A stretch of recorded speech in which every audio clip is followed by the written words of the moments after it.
Which three programs are you looking at to be the most improved in 2024? So let us move to the new Big 12.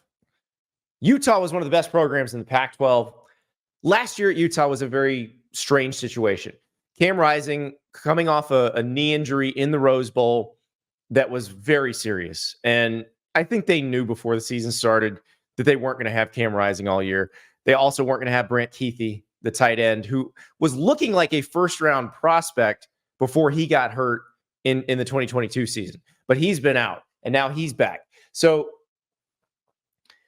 they move into the Big 12, which is a much easier league than the version of the Pac-12 they left. Now, a lot of years, the old Pac-12 and the new Big 12 would be the same competitively, or the new Big 12 would be actually a little bit better. But the Pac-12 last year was so deep that this will be an easier road for Utah. Like, if you look at their schedule, every game is winnable. Like, we had that at Georgia game with Tennessee, and we're like, well, that's a loss.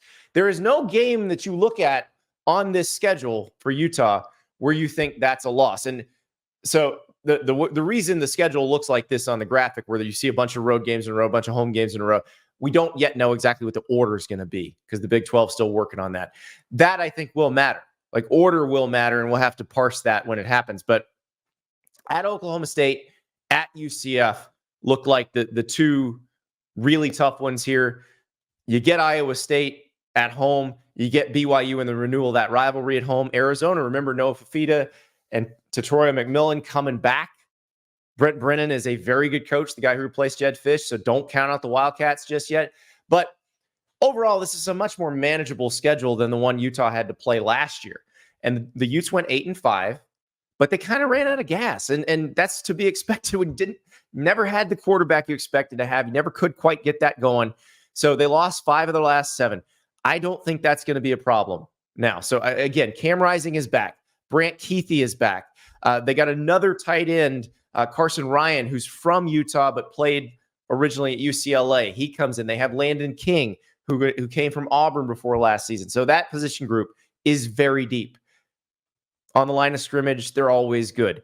They lost Jonah Ellis, who was their best edge rusher to the draft, but almost everybody else who contributed on the defensive line is back. All 3 starting linebackers are back. And of course, Kyle Whittingham is their coach. And Kyle Whittingham is one of the best coaches in America. And also, if you keep wondering, who does Kyle Whittingham look like now that he's grown his hair out long? The answer is Sylvester Stallone. Sylvester Stallone with long hair, Kyle Whittingham with long hair, pretty much the same guy. I don't know if that has anything to do with how good Utah will be in the new Big 12, but Sylvester Stallone's in a show called Tulsa King now. That's in Big 12 territory. Maybe Kyle Whittingham will own Big 12 territory, but Utah seems like a team that I would consider one of the favorites, along with maybe Kansas State, to win the new Big 12 in 2024. So thank you so much for watching. Just a reminder, subscribe to this channel right here so you never miss an episode of Andy Staples On 3. And oh, by the way, watch all the other great videos on the On 3 Sports YouTube channel.